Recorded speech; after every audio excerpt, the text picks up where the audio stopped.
Aô, Feira Livre! E o programa de hoje é um papo sério e muito importante. Nós vamos falar de meio ambiente. Quem vem aí, Max? Pode crer, Renatão, pode crer. Todo mundo sabe que a evolução tá aí, não tem como frear, o ser humano continua desenvolvendo cada vez mais, mas a gente tem que se preocupar também com o meio ambiente. Claro que a gente não pode ser radical, a gente pode evoluir de uma forma que agrida o menos possível o meio ambiente, é isso que a gente está tentando. Eu acho que o papo vai se tornar mais aí nesses arredores. Eu estou falando aqui do Bruno Constanzo, da Valme Engenharia Ambiental. Seja bem-vindo, Bruno. Obrigado aí, Max. Valeu, Renato. Um prazer estar com vocês. Feliz aqui de estar trocando uma ideia sobre meio ambiente, economia, desenvolvimento sustentável. Vamos ver como o nosso papo vai rolar aí para a gente ir desenvolvendo aí as ideias. Muito obrigado aí por Valeu, estar com vocês aí na obrigado a Feira gente. Livre. Obrigado a gente. Eu queria convidar você que está assistindo aí, aproveita e se inscreve aqui no canal, que toda semana tem algum especialista diferente, alguém com alguma história para contar. Tem sempre conteúdos interessantíssimos, então se inscreve aí que toda terça-feira, 11 da manhã, tem programa inédito, bate-papo. E nos outros dias solta um corte, solta algum vídeo diferente, Renato vai para algum lugar louco aí. Não, Renatão, tem variedade para todo mundo. Saiu essa semana uma viagem que eu fiz para Curitiba. Já foi para Curitiba, Bruno? Conheço bem lá, cara. Cidade bem interessante. Não, bem Gosto de bacana. lá. Eu fui num parque lá que você vai se amarrar. Você que trabalha com meio ambiente, lá tem o Parque Tanguá, lá tem capivara, tem, assim, e é tudo esses animais silvestres e andando no meio da galera, os turistas ao metro batendo foto e parecia que às vezes eles até posavam com os animais. É bem bacana porque é bem dentro de... Você chegou aí nesse parque em Curitiba? Eu já fui, eu conheço sim. Bem no centro, não no centro, mas é bem na cidade. Você não é aquele parque que você tem que andar não sei quantos quilômetros para chegar. Bem bacana lá para você praticar atividade física, eu gostei bastante lá. Essa semana mesmo eu vi um post, não sei se foi na UOL, mostrando alguns turistas estrangeiros passando a mão na capivara, tirando foto.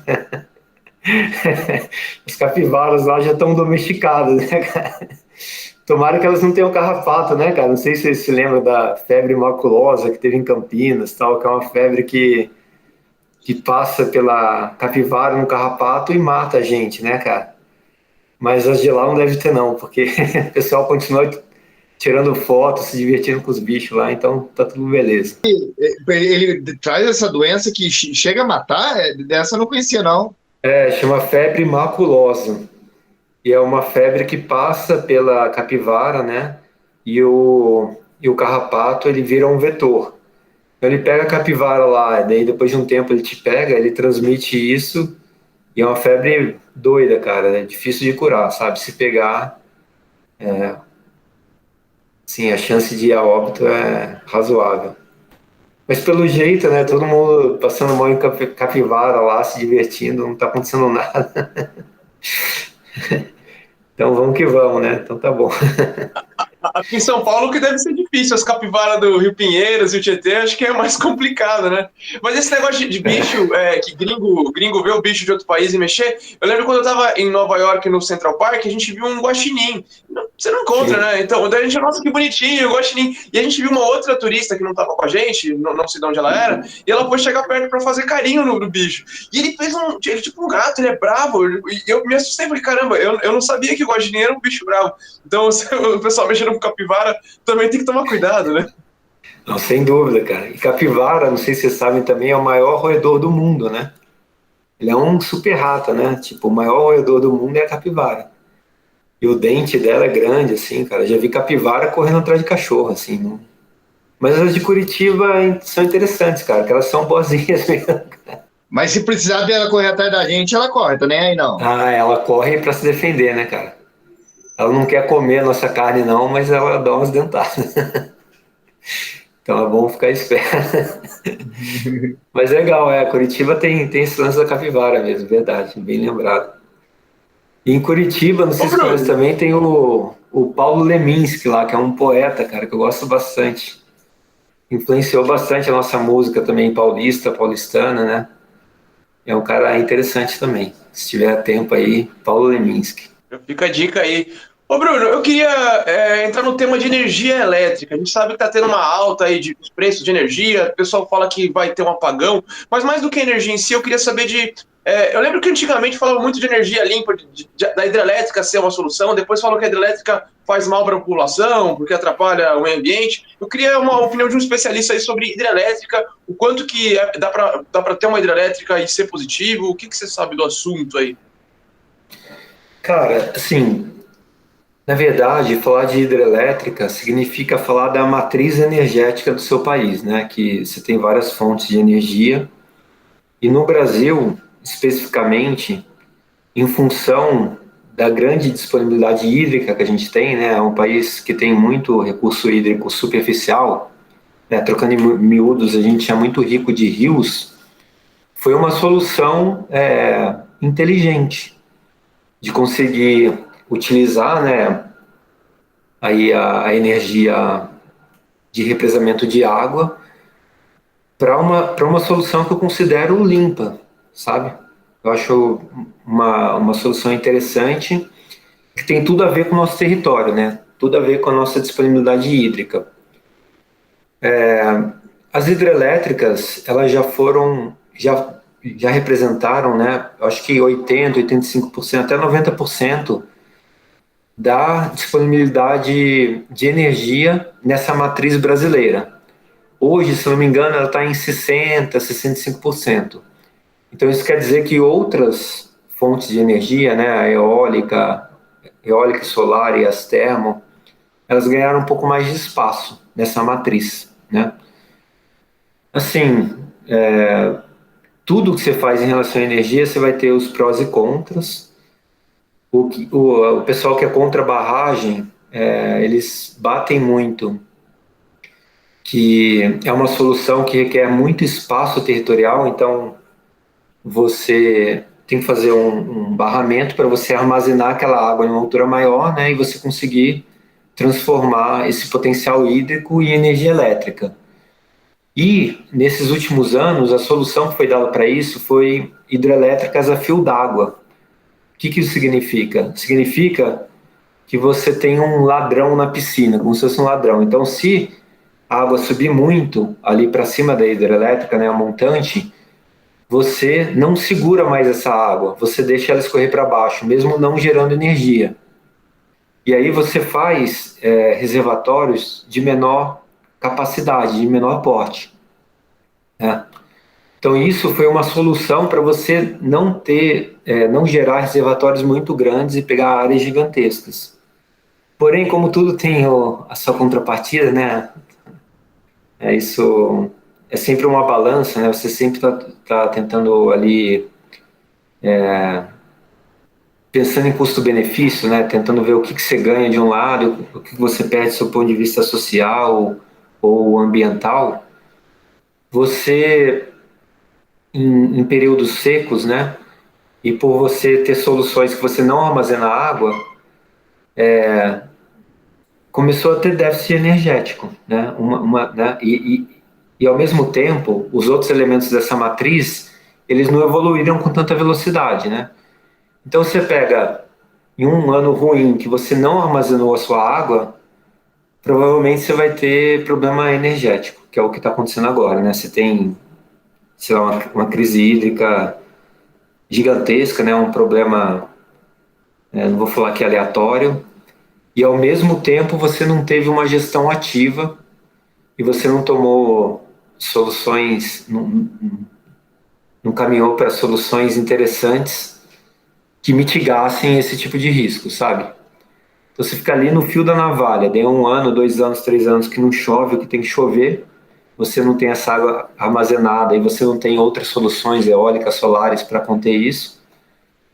E aí é o Deus nos acuda, né, cara? Que você não tem essa energia hídrica e aí você tem que ativar suas termoelétricas, que eu acho que é a pior opção que existe, né? Queimar combustível fóssil para gerar energia, né? Super caro, ineficiente, poluente, né? Então é isso, né? Essa dificuldade de pensar os temas como um todo e não focar, putz, eu odeio energia, não gosto de hidrelétrica, ou eu adoro hidrelétrica, sabe?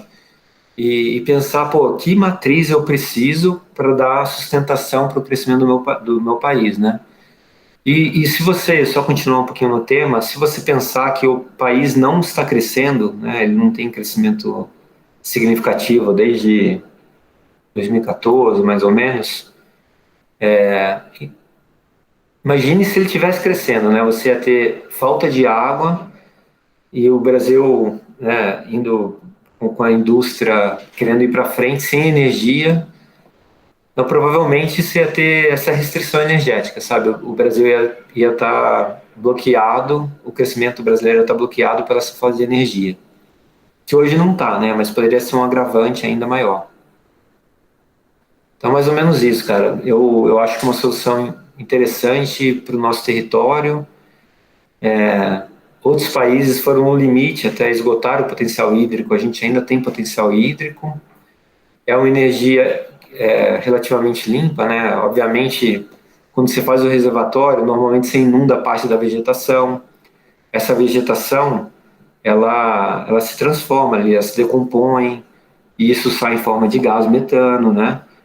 Então, você tem os impactos associados à hidrelétrica, mas se pensar nas outras possibilidades e na conjuntura do nosso território, com certeza é uma opção que a gente não pode desistir, sabe? Que tem que, obviamente, sempre tentar melhorar hidrelétricas mais eficientes, né? E estudar bem os locais para ver onde que realmente faz sentido, mas não é uma opção que a gente pode deixar de lado, sabe? Ô Bruno, e as eólicas? Porque as eólicas, qual que é o mal que impacta para o meio ambiente? Cara, as eólicas, assim, tudo que a gente faz tem algum tipo de impacto, né? E esses impactos, eles são percebidos diferentemente pelos grupos sociais, né? Em função da cultura, do que cada um espera, em função da proximidade. Tipo, quem aqui não gosta de metrô? Todo mundo vai falar, pô, eu amo metrô, metrô é muito bom, né? Ele é eficiente, rápido, seguro, ambientalmente correto, né? Você poupa um monte de emissão de gás carbônico. Mas quando o metrô for desapropriar a sua casa, será que você vai gostar do metrô, né?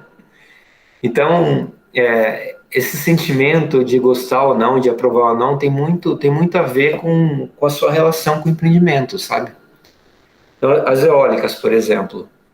As eólicas, ela tem o problema que o vento você não controla, a água você tem um certo controle sobre a água, né? Como eu falei, você poderia ir estocando água a montante e abrir isso quando bem entender. Então, o vento você não controla, então vai ventar ou não. Se não ventar, você fica nessa dependência, né? Tem até a frase da nossa ex-presidenta lá, estocar vento, um negócio assim, né? Mas a verdade é que é possível estocar energia de vento. É possível, você pode gerar, né, em eólica e estocar isso através de sistemas de bateria e de capacitores, que ainda é caro, né? Então, tudo isso você tem que colocar no papel para ver, esses sistemas. Isso, o custo ambiental e o custo financeiro por quilowatt gerado é mais interessante ou não do que uma pequena central hidrelétrica, uma hidrelétrica, placa solar, né? E para cada situação você vai ter uma possibilidades diferentes, né? Então você vai escolher onde venta mais, onde o vento é mais contínuo, onde está mais próximo do Sistema Nacional de Energia, né? Porque a gente gera essa energia e sobe para um sistema, e desse sistema a gente distribui para as pessoas, para a indústria, né?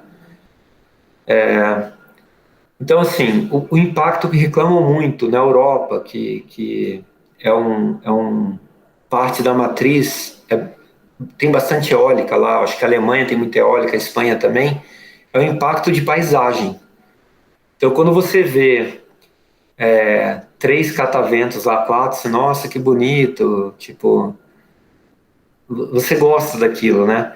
Quando você viaja 200 quilômetros só vê catavento, você, caramba, cara, que coisa horrível, né? Tipo, eu quero ver o horizonte, eu quero ver a árvore. Não, só catavento, sabe?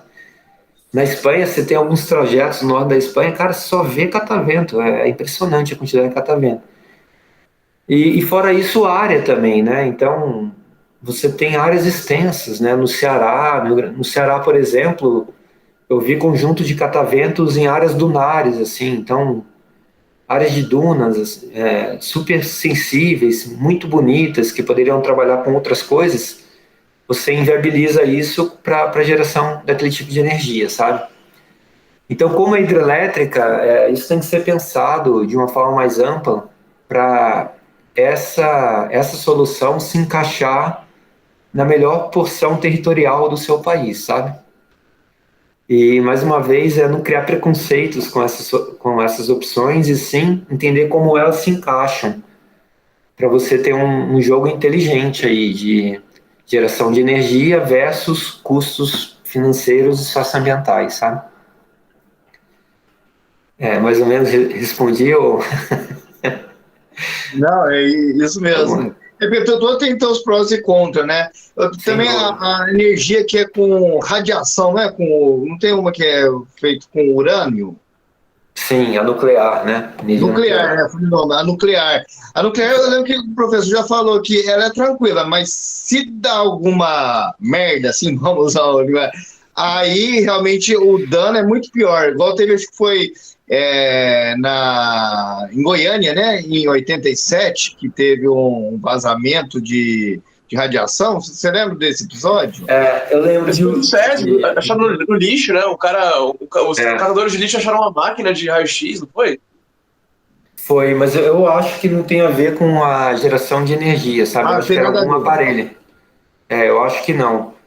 Mas é isso que você falou, assim, ela é uma energia muito concentrada, o que é muito bom. Sim, na teoria, o que você gostaria de ter? Você gostaria de ter elementos que concentrassem muita energia, né? Porque não ocupa espaço, né? Você pensa em uma cápsula cheia de energia que você coloca em algum lugar e consegue iluminar uma cidade. Estou falando isso hipoteticamente, sabe? Isso seria uma solução. E o urânio é um pouco por esse caminho. Ela concentra muita energia, mas, porém, você tem um risco muito grande associado a isso. Então, você tem que fazer com muita competência, cautela, né? Com padrões de segurança muito elevados. Você não pode errar, que nem Chernobyl, né? Eles subdimensionaram o projeto para ficar mais barato. Tinha uma laje lá que eles diminuíram e aí rompeu bem ali, sabe? Foi um risco mesmo que os projetistas correram.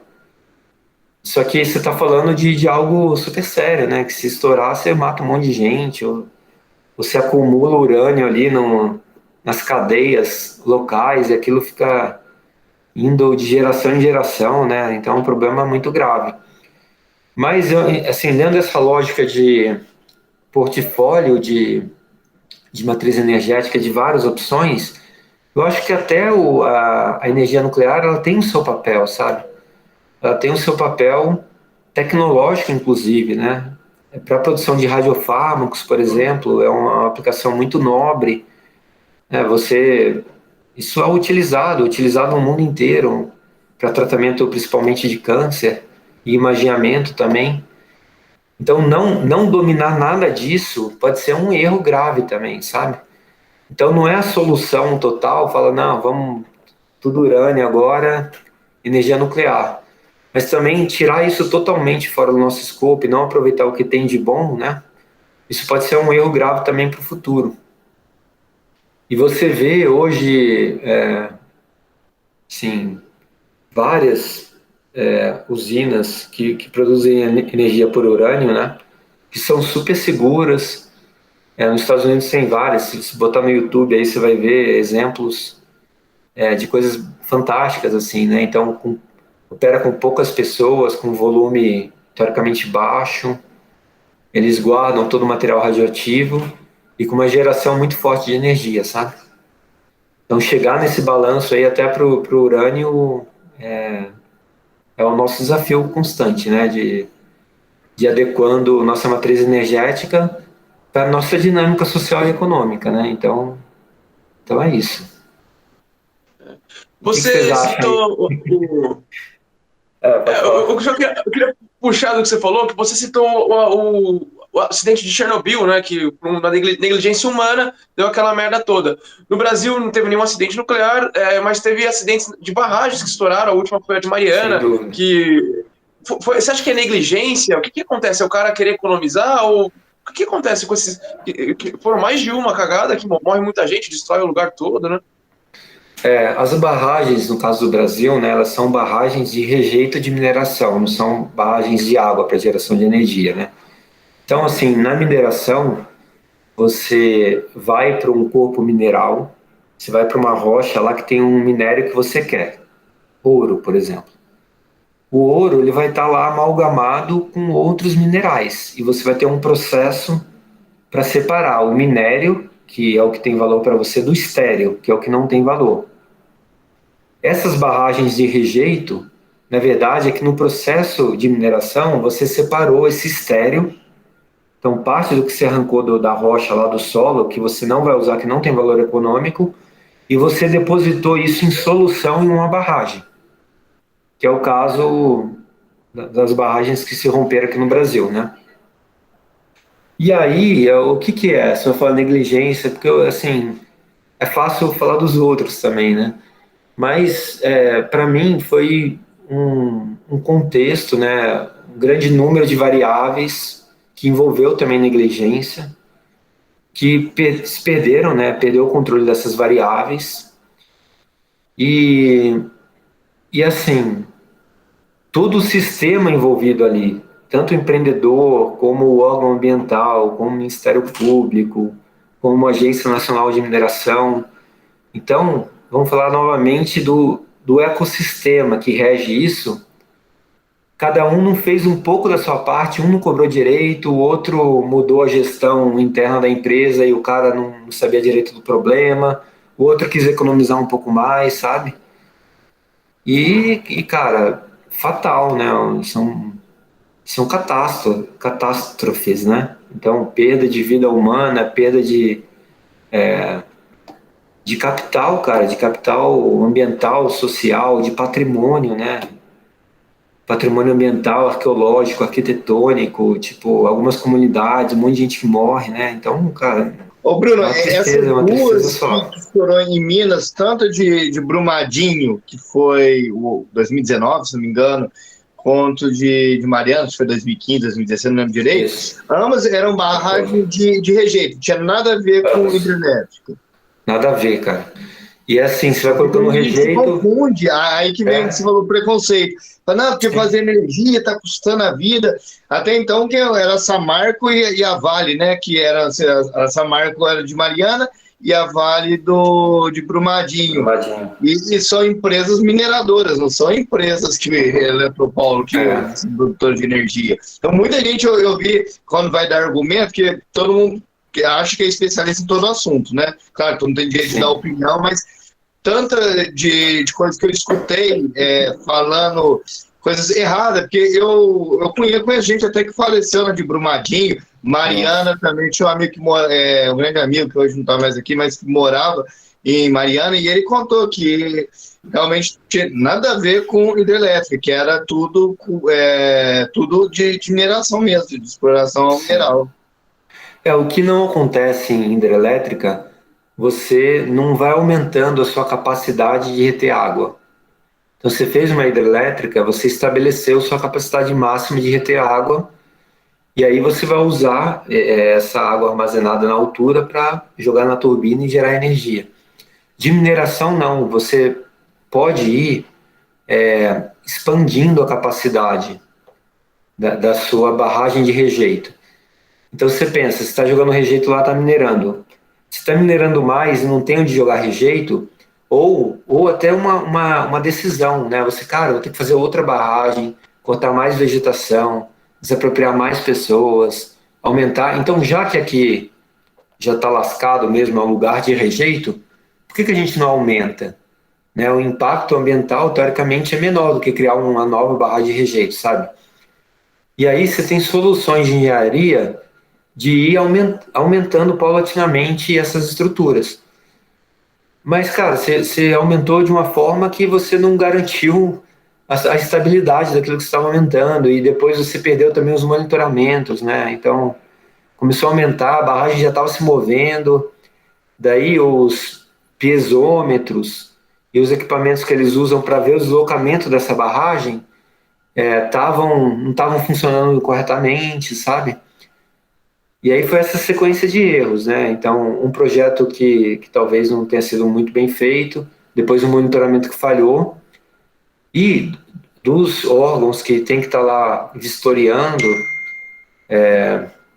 e cuidando disso também, cobrando, houve erro também, né? Porque, assim, ninguém conseguiu antever uma tragédia desse tamanho, né? Mas Não é isso, chegou na sinceramente. rachadura, nenhum sinal, essas barragens não deram nenhum sinal de que não estava legal? Ah, deram um sinal. Quando você analisa preteritamente, você vê que, pô, tem indícios fortes que elas vão cair, sabe?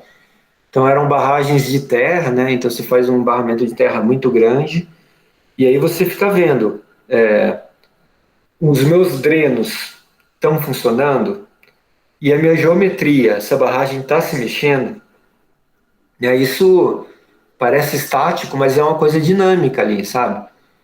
Então você teve aquele problema de liquefação.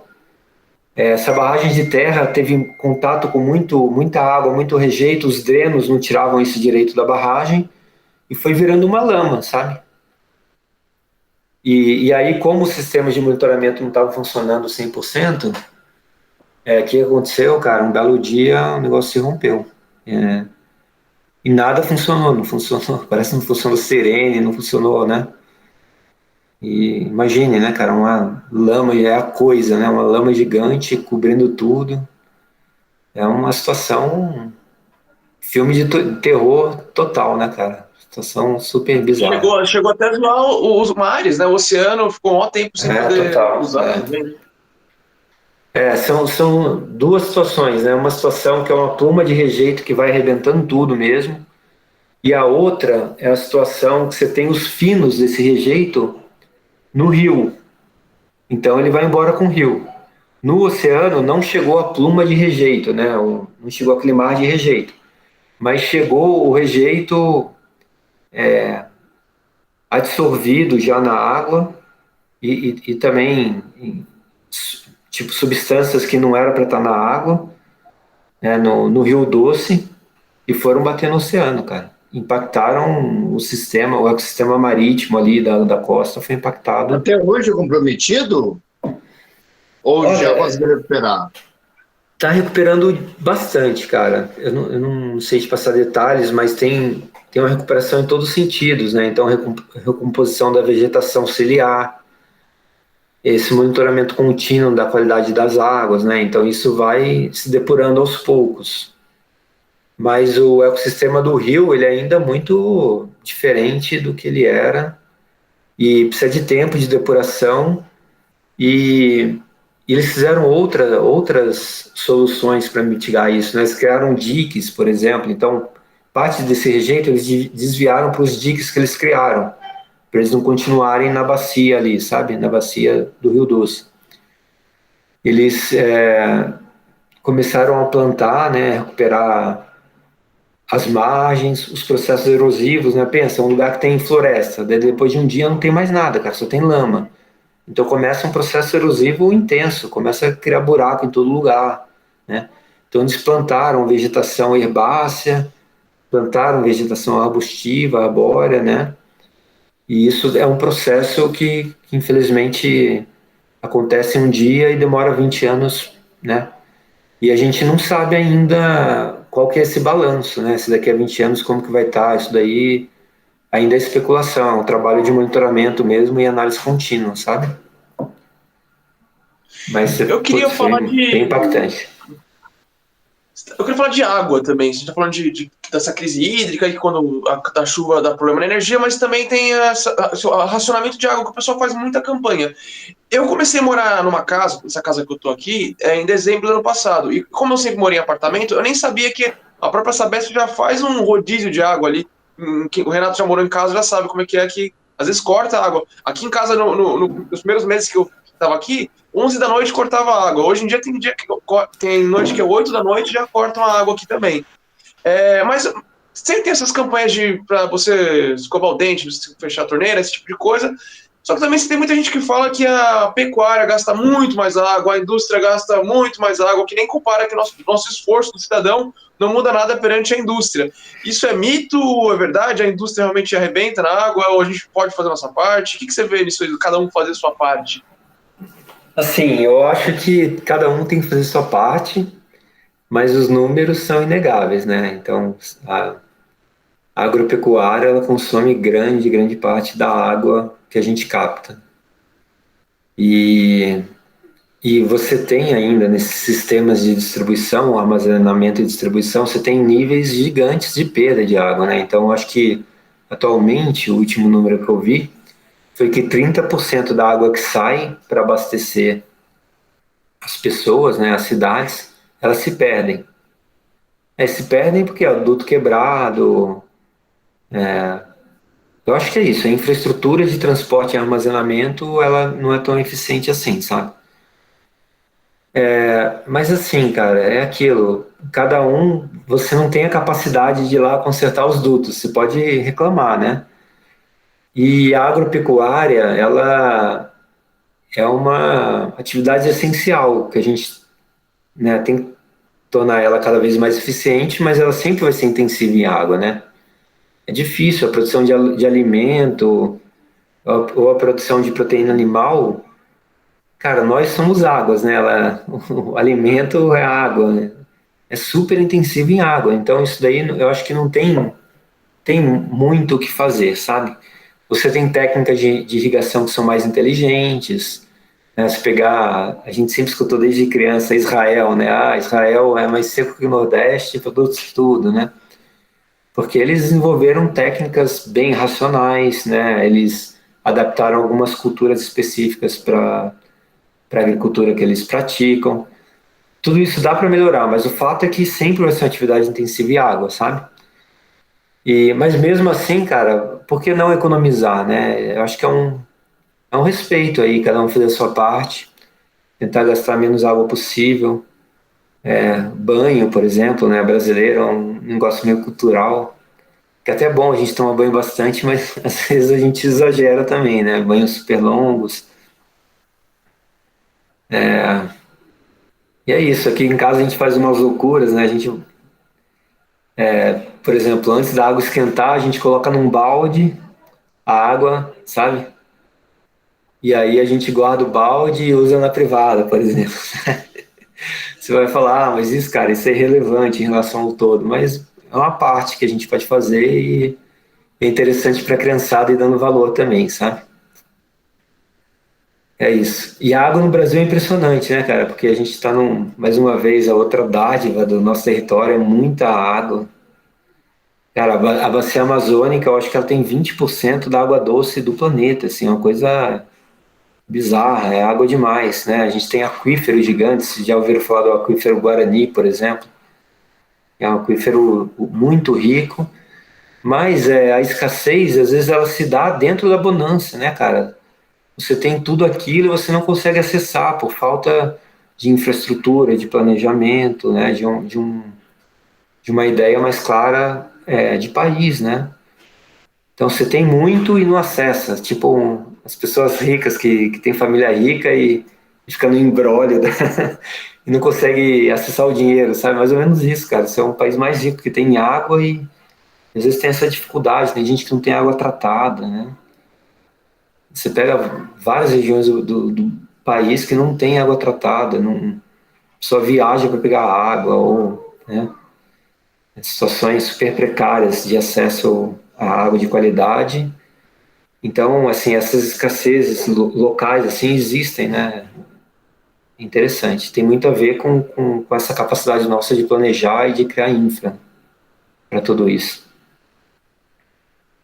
Mas não sabia, já estão segurando na sua casa aí, estão segurando à noite já, ou estão racionando água? Seguro. Tem vezes que eu saio aqui, vou no banheiro, vou dar descarga, já vem vento. Não tem. Puta merda, só amanhã agora. Mas isso daí...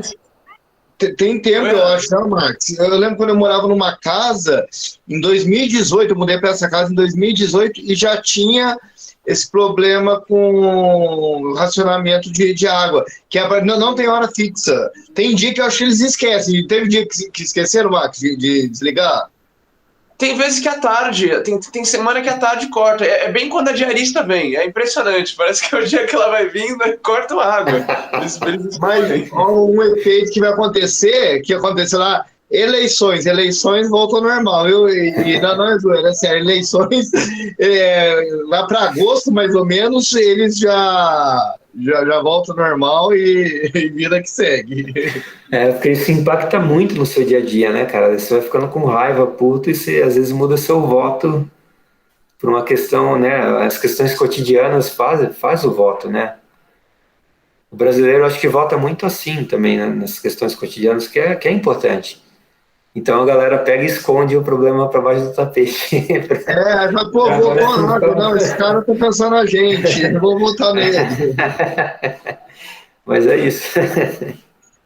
Rola obra também pré-eleição, né? Isso rola bastante. Ainda nessa pegada de água, a gente queria falar um pouquinho do desmatamento, de incêndio, que rolou bastante nos últimos anos. Eu sei que não é um problema de agora, né? Já tem muitos anos que tem problema de desmatamento. Você tem aquelas fotos da Amazônia ali, que cada ano que passa realmente é assustador. A própria bancada ruralista é muito forte no Congresso, então, tipo, os lobbies vão tudo contra o meio ambiente. É muito difícil lutar a favor do meio ambiente. Qualquer partido que lança alguma coisa mais meio ambiente já é taxado como chato, né? A galera não liga muito, mas parece que tá num nível meio estranho, né? Tá tendo muita queimada, como é que você vê essa devastação aí da floresta? Sim, acho que o primeiro ponto, sem entrar na questão política, né, eu acho que é um acaso mesmo e coincide com a falta de água, sabe? E só que isso, assim, o medo é que isso se torne uma bola de neve para baixo mesmo, né? Então você tem falta de água e aí você tem essa influência de ter menos vegetação, então você interfere nesse ciclo das águas, né? E aí no próximo ano, já tem menos água, com menos vegetação, você entre em um mecanismo de ir perdendo cada vez mais, sabe? Isso é um medo, né? Então, eu acho que por isso que a gente tem que pensar nas nossas florestas, em proteger nossas nascentes, nos nossos rios, eu acho que isso é importante, né? Mas o primeiro ponto é esse, cara, é um momento muito seco e que vem de um histórico de mudança de uso e ocupação da nossa terra, né? Essas fronteiras agrícolas, elas são importantes também, né? Porque, pô, o Brasil, grande parte do nosso PIB, das nossas exportações tem a ver com o agronegócio. Então tem essas fronteiras agrícolas, né? Esses dias eu estava em Lucas do Rio Verde, ali no Mato Grosso, cara, eu fiquei impressionado com a riqueza da região, sabe? Com essa questão da agroindústria. E o outro, cara, eu acho que, assim, a agroindústria séria, ela não pensa, ela entende que tem um balanço aí de forças, que ela não pode ir para cima com tudo, pegando o APP, reserva legal, outras áreas ambientalmente protegidas, para plantar sua soja, sabe? Ela entende que parte do serviço dela, do produto dela, é manter os ecossistemas naturais, né, os elementos naturais, inclusive para divulgação e marketing, né? Então fala-se da bancada ruralista, eu acho que na bancada ruralista tem muita gente séria também e que pensa nesse balanço, né? Eu não tô entrando na questão moral, sabe? Mas o modelo de negócio dela exige que ela preserve também, que ela tenha uma agenda ambiental para que ela consiga ter inserção no mundo e que ela consiga ter valor no produto que ela quer vender, no produto e no serviço que ela vende. O outro ponto é uma ocupação totalmente desordenada, sabe? Então, cara, sim, a gente indo lá, grilando terra, grilando unidade de conservação, então você vai lá, corta mesmo, taca fogo, vende o que dá para fazer né? E parece que é um movimento de apropriação de terra mesmo, sabe? Então, é como se fosse uma corrida pela propriedade, sabe? Então, quando o político não é firme em relação a isso, ou dá a entender que, que isso é aceitável, eu acho que tem um estímulo suplementar para as pessoas na informalidade e abrindo essas frentes. E isso não é o agronegócio institucional, sabe? Isso não é o agronegócio que exporta para o mundo inteiro e que tem que mostrar padrões de qualidade, né? Padrões de equilíbrio ambiental e de qualidade de produto, sabe? Então, quando você fala, tem muita terra indígena, ou a unidade de conservação não serve para nada, e tem gente passando fome, cara, você vai criando uma narrativa que impulsiona essas pessoas a ir fazendo garimpo legal, ir abrindo terra indígena, ir colocando gado onde não dá, sabe? E assim, eu acho difícil, cara, que isso gere riqueza. Esse é o ponto, esse é outro ponto também. Fora a questão ambiental que, assim, é meio pessoal, né? Tipo, assim, eu sou mais apaixonado por isso, então eu tenho um sentimento específico pelo elemento ambiental. Eu duvido um pouco que isso gere riqueza sustentável, sabe? Eu trouxe uns livros aqui que eu vou colocar no finalzinho, quando estiver acabando o nosso papo, para sugerir para os nossos ouvintes aí, para o pessoal que acompanha vocês, que são livros interessantes de base para essa questão socioambiental e econômica, né? Um livro que eu vou mostrar, que é do A Ferro e Fogo, que é de um historiador americano que se chama Warren Dean, que ele analisa a ocupação da Mata Atlântica. Ele pega relatos de 1700, 1650, de pessoas da Europa relatando a pobreza que era no Brasil dentro de uma situação super rica. Então, como a pessoa chegava em um ambiente super rico que plantava, nascia qualquer coisa, abundância de água, abundância de caça, e conseguia ser pobre nesse ambiente, né?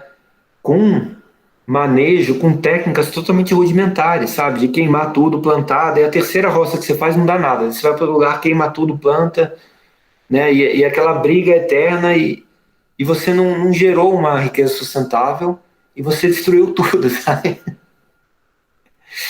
Então eu acho que, assim, o nosso país, se essa potência ambiental que ela é, cara, um país super diverso, com vários ecossistemas diferentes, né? Você vai para o sul, para o norte, cara, é um negócio maluco, assim, parece que está indo de um planeta para o outro. É um país lindíssimo e muito diverso, muito rico. Ele é assim porque ele não teve uma ocupação que conseguiu chegar nesses lugares de mais difícil ocupação rapidamente. Ele não é por uma questão de. Ele é um acaso, ele não é uma obra planejada, entendeu? E esse acaso que caiu para nós, cara, hoje ele é um ativo. Ele é um ativo cultural, ambiental, ele é um cartão postal para o mundo, sabe? Então, por que você vai pegar esse ativo nosso e torrar ele com atividades que não geram nem riqueza material que se sustente no tempo, entendeu?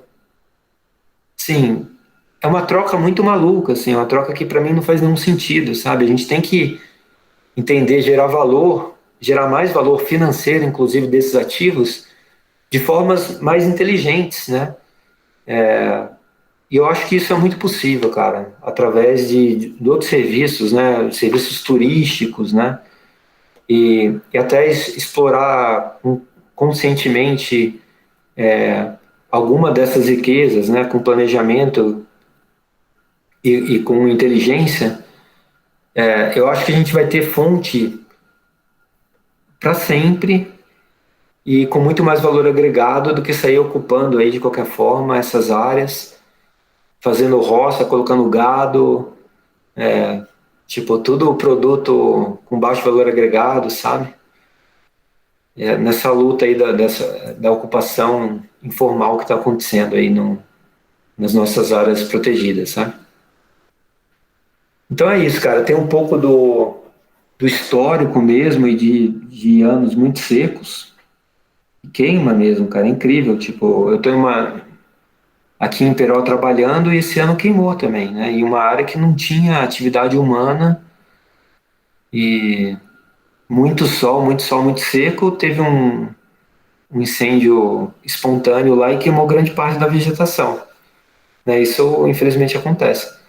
Mas o outro lado é a gente incentivar uma ocupação que não gera valor a longo prazo e que destrói esse patrimônio, esse capital que o Brasil tem, né?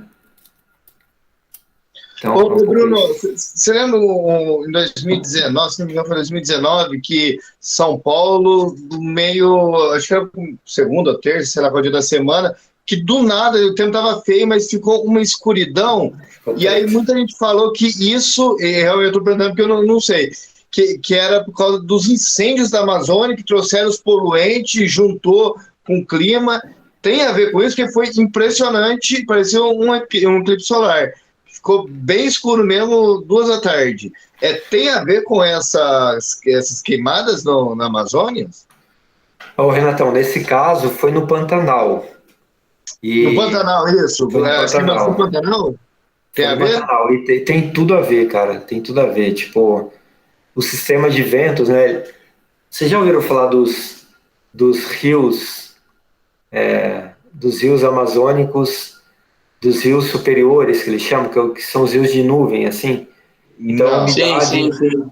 entra ali por cima, né? Uma corrente úmida do Atlântico, e na Amazônia ela ganha força, né? Por causa que é um sistema, é um bioma ultra úmido, e essa corrente de vento traz todo o sistema de chuvas do centro-oeste até o sudeste, assim, como se fosse um rio mesmo aéreo, sabe?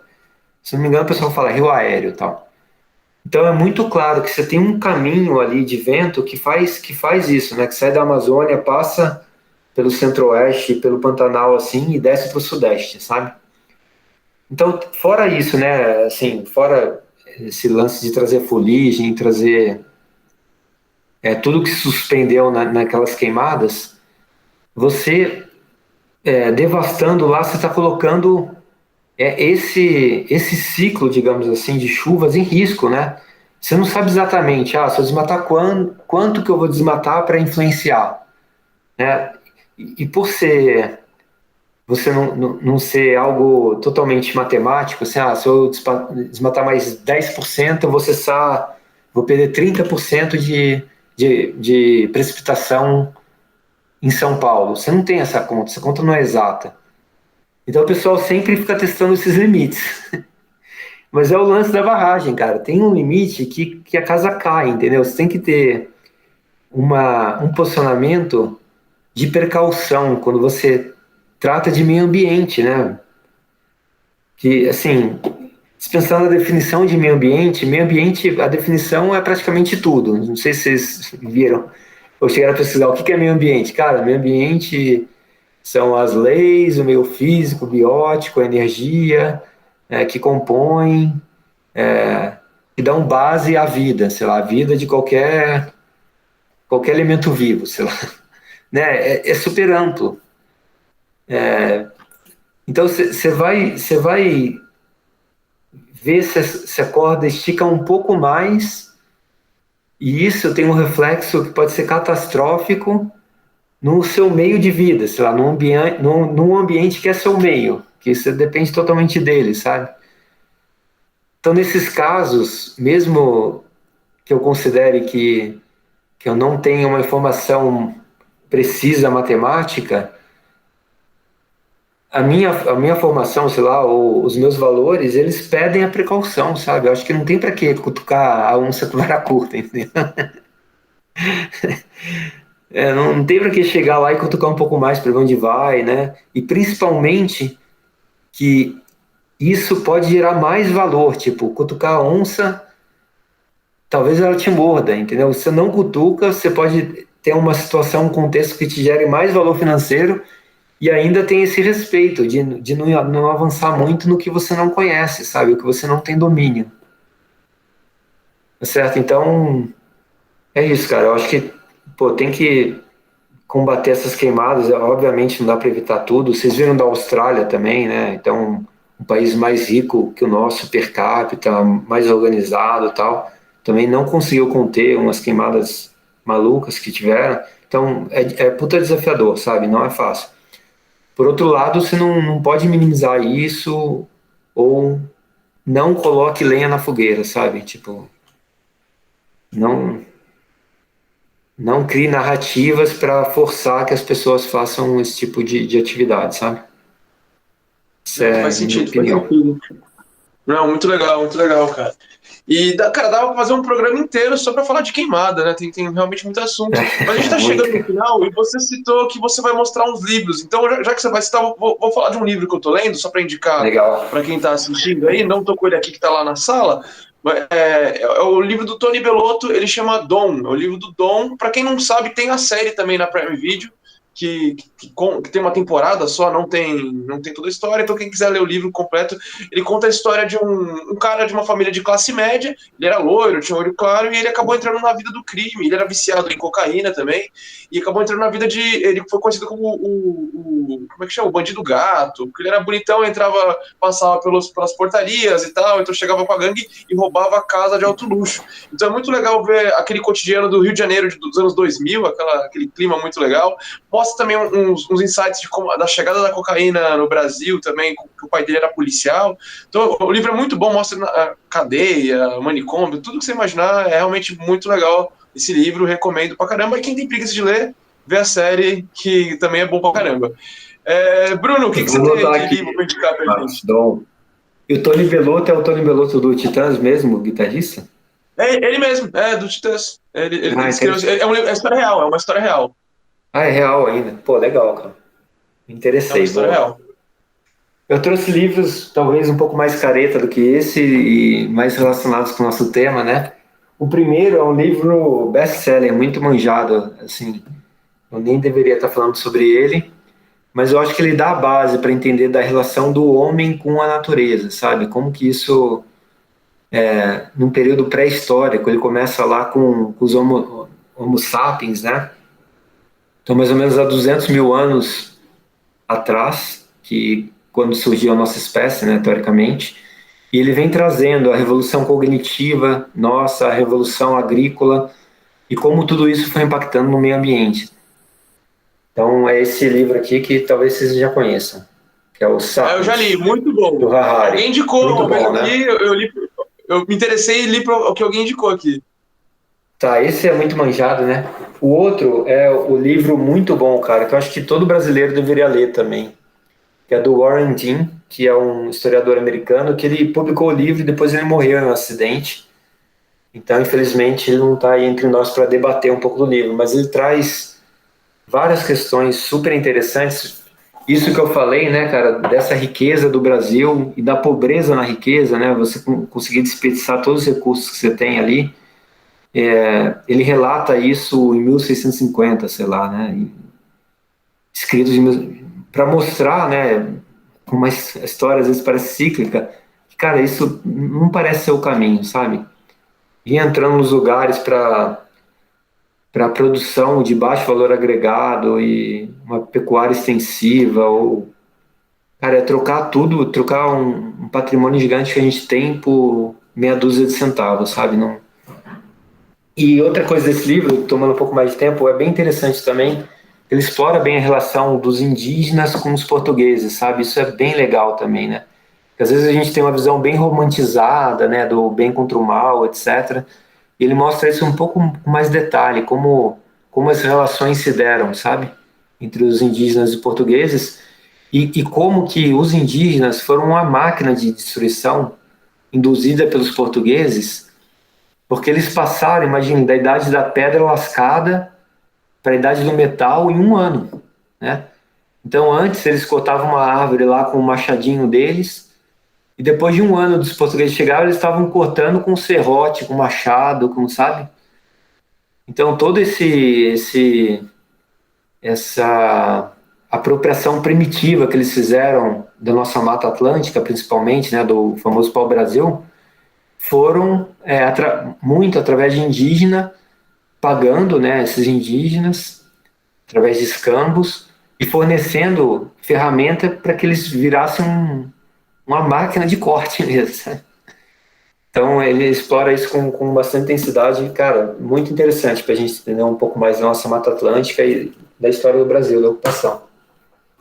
E o último é esse daqui, que é a Invenção da Natureza, que é a história do Alexander von Humboldt, que é um naturalista alemão do século XVIII, né? Ele viveu 18, 19, eu anotei aqui, nasceu em 1769 e morreu em 59. E ele é o cerne do naturalismo, de entender o meio ambiente, entender o meio ambiente com todas as suas relações, né? Como algo dinâmico e essa relação dos aspectos físicos, do clima, do solo, com os aspectos bióticos, né? E a relação humana também com tudo isso, né?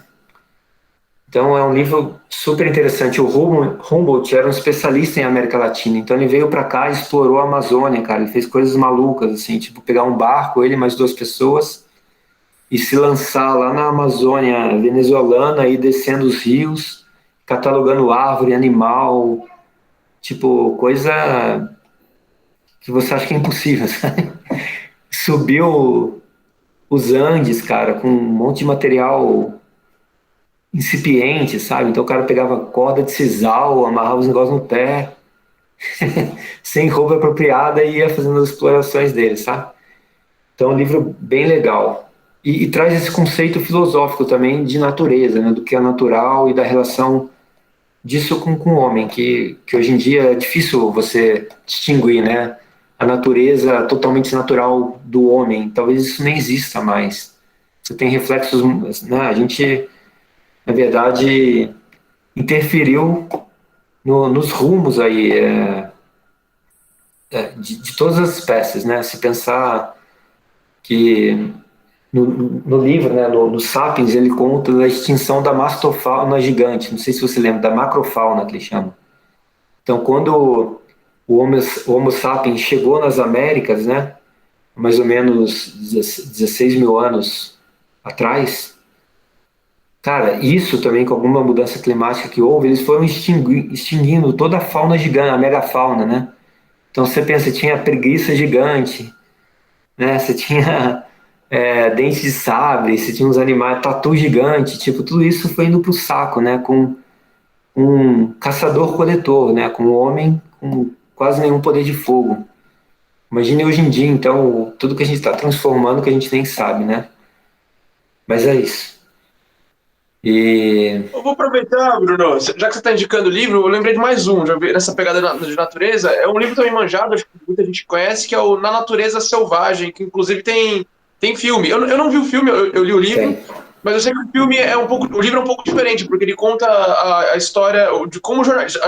No livro já sabe que o cara morre, que ele é um jovem que vai para Alasca querer. Ele vai preparado, já estuda, vai com mochila, com um monte de equipamento e acaba morrendo. E no livro, o jornalista, se eu não me engano, do Times, da Nova York, ele começa a pesquisar todo o trajeto que o cara fez até chegar à morte. Então, na verdade, o trajeto é descobrir por que ele morreu, o que ele fez de errado. Ele realmente enfrentou a natureza ali. Muito legal. Quem tem preguiça pode ver o livro, pode ver o filme também, que dizem que é bom, não vi também. Eu li esse livro, eu vi esse vídeo, eu vi o filme também. Eu achei bem interessante, bem legal. E o cara, ele tinha essa ideia, né, da felicidade sozinha também, da integração total à natureza, né? E esse é um dos mitos, essa questão da integração total à natureza, é um das ideias, sei lá, que o Warren Dean trata com muita força, sabe? Que a gente tem essa ideia do índio como algo totalmente integrado, né? Que vive harmonicamente com a natureza. E ele mostra, né, através de descobertas arqueológicas, que a hipótese mais forte é que não era assim, que era um embate constante mesmo, sabe? Então os índios, os que eram seminômades, né, acho que os tupis eram um dos primeiros que foram seminômades, começaram não só a ser caçador-coletor, mas ficar um período em uma determinada área. Que eles praticavam muito isso, de queimar tudo, plantar mandioca, daí fazer isso 3, 4 vezes, daí não conseguia dominar porque começava a ter peste de mosquito, a terra começava a ficar fértil, daí ele ia para outro lugar, queimava tudo de novo, sabe? E que ele, segundo essa hipótese dele, nunca teve essa harmonia completa, sabe? Era sempre a selva, digamos assim, era muito desafio pro Homo sapiens, sabe? Então ele estava sempre, na verdade, se protegendo disso e procurando alguma ferramenta de distanciamento, sabe? É até um tema polêmico esse, né? Mas é interessante, os argumentos que ele traz são interessantes para se pensar nisso, que tem a ver com o filme que você falou também, né? O cara, ele queria, tipo, ser um elemento totalmente da natureza, assim, viver, né? Ele trocou, na verdade, a vida social e todo o conforto moderno por uma vida bem rudimentar no Alasca e ele não conseguiu, né? Não conseguiu essa integração, né? Esse nível de integração que ele queria, que ele achava que ele podia ter. Muito louco, muito louco. Renatão, você quer deixar algum recado aí para fechar? Vou indicar também, eu vi uma série que tem nada a ver com o que a gente falou, acho que você sabe qual que eu vou falar, uma série, eu vou falar, é bem violenta, chama Round 6, você já escutou dela, Bruno? É coreana? É aquela coreana? É essa mesmo. Eu matei ela ontem à noite, eu assisti 9 horas seguidas de série, e uma série dessa, e eu assisti também um filme Mamão com Açúcar, deixa eu pegar o nome aqui, nacional. Eu não gosto de comédia romântica, eu assisti porque estava a fim de pesquisar, e chama Risco de Amar. Risco de Amor, Risco de Amor. É um vídeo que conta a história de um cara que é filho de um plantador de tomate aí do meio ambiente, que ele não tem meio ambiente, e muito rico, e aí ele só pegava a mulher porque ele era muito rico, aí um amigo dele, que era filho da mulher que trabalhava na casa, começou a falar que a vida não é assim, e ele muda completamente a visão da vida, e vai tentar emprego no Rio de Janeiro, e é um filme divertido. Para você que gosta aí de um besterol aí, eu recomendo esse, e recomendo também a série Round 6 aí, para quem gosta de uma coisa mais agitada. E você viu o filme depois de ver o Round 6 para você conseguir dormir ou não? Não, foi o contrário. Eu vi o filme e depois o Round C. Mas eu tava 10 horas na frente da televisão vendo. Na hora que acabou, não vou dar spoiler do final da série, mas se for o tempo de eu fechar o notebook, pôr em cima da mesa e dormir. Porque ali o negócio é tenso, viu? Então, eu fiquei sabendo disso que a minha filha de 9 anos veio falar que os amigos dela tinham visto essa série. Eu falei, caramba, sério, deixa eu pesquisar. Daí aqui em casa a gente é meio nerd, assim, em relação ao acesso das crianças a YouTube ou séries, sabe? A gente restringe um pouco, não sei se está correto ou não, mas a gente não deixa assim solto, né? Daí eu pesquisei, que essa falei, nossa, eu nunca deixaria, cara. Eu nunca deixaria isso aí, com 9 anos, 10 anos. Eu acho que ela tem que ter mais de 25 anos, assim, não pode ser também. Tem que dar uma atividade muito boa. Você vai brincar de batatinha frita 1, 2, 3? Não dá, né? Muito louco, né, cara? Imagina, né, inocente que acaba sendo foda. Muito legal. E nesse dia que a gente está gravando aqui, que vai sair na terça, né? No dia que a gente está gravando, acabou de sair que essa série, em inglês ela chama Squid Game, tipo, jogo da Lula. E bateu como a maior série da história do Netflix. Acho que tá 110 milhões de visualizações. Tipo, o primeiro lugar é uma porrada de país. E é engraçado que esse número equivale a um dia de Ibope na Globo. Então você pensa, pô, na Netflix, que parece que é grande assim, a TV aberta ainda dá um pau nos streams. Então é uma coisa para pensar aí, bem legal. Não, mas essa série, eu fiquei impressionado, só finalizando, fiquei impressionado com a produção da série. Tudo assim, você vê que não economiza em nada. É a cenografia, a quantidade de atores. É uma série, assim, pela estrutura, assim, a história não tem nada demais, mas a estrutura vale muito a pena ver essa série. É um visual bem legal mesmo. Mas vamos fechar aqui o papo. Bruno, você quer deixar algum recado final, alguma rede para te dar um tchau? Cara, agradecer vocês aí. Obrigado pela oportunidade. E o tema meio ambiente, eu acho que tem que ser apropriado, discutido por todo mundo, né? Isso tem que se popularizar mesmo, né? Como a gente falou, o meio ambiente é nossa casa, então todo mundo tem que opinar, tem que tentar fazer a sua parte, economizando um pouco de água, reutilizando algum material, ou mesmo se envolvendo na sua cidade, num plano diretor, né? Acompanhar essas políticas que estão aí relacionadas ao meio ambiente, né, ao agronegócio. Então é isso, acho que é legal o que vocês fizeram aí de trazer esse tema para discussão no YouTube, né? Tomara que muita gente veja e consiga opinar e que isso aqui tenha ajudado alguém, né, a pensar sobre a conversa que a gente teve.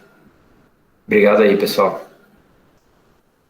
Valeu, Bruno. Valeu, Renatão, pessoal. Terça que vem estamos aí de novo. Falou, pessoal. Valeu, Até mais. Abraço para vocês. Boa noite a todos aí.